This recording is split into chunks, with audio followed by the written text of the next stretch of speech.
insinuate that they are demonic. It is just called demonic. If you believe that crystals are solely demonic, then I'm going to run through a few things right now that are commonly used in witchcraft that you use at home that must be demonic because crystals are, right? Before I get into it, crystals aren't demonic. God made them. They're listed in the Bible multiple times, used in armor, and there is not one Bible verse to insinuate that they are demonic. It is just called demonic because they're used in witchcraft. So we're going to put it to the test. Number one, seasoning. Unfortunately, this is all witches use. It is in every spell. It is in absolutely everything. And because it's so heavily associated with witchcraft, I'm afraid you're going to have some very, very tasteless dinners now. No seasoning whatsoever. Number two, salt, used in a massive amount of spell work. I know you like this in your food, but unfortunately you're not going to be able to use it now because it's so commonly associated with witchcraft. Surely it's demonic. Three, jars of any kind, especially glass jars. I know you like your sauces. I know you probably use jars to put your flowers in and whatever else, but unfortunately jars are used so much in witchcraft, they must now be demonic as well. The color black. Unfortunately, if you've got black hair, you've got dark eyes, you've got,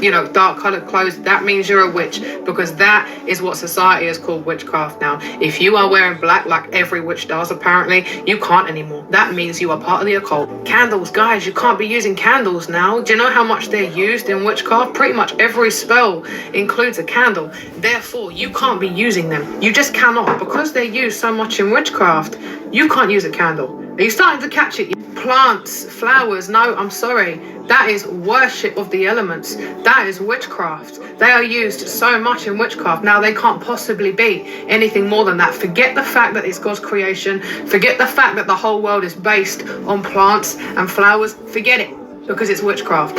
Anything decorative, absolutely anything. It means it's an idol. If you have something like this in your house, you worship this. You think this has the power.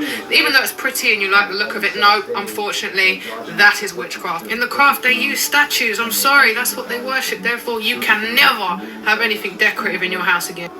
Rings. I'm sorry, but you said that crystals are demonic because they're used in witchcraft. Therefore, this needs to come off your finger, okay? That's a whole crystal there. That's a whole rock that was pulled out of a mine the same way this was.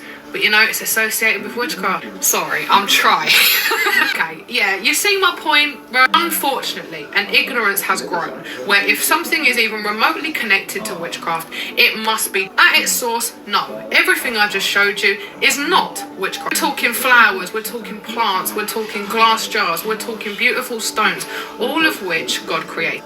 But if you're not careful, you will slip into a mindset that anything associated with New Age or witchcraft is also witchcraft. No. If in the Bible it says it's witchcraft, stay away from it. If not, it's God's creation. And if you start worshipping the created over the creator, there's your problem. Anyway, I hope this extremely sarcastic video helped. I tried.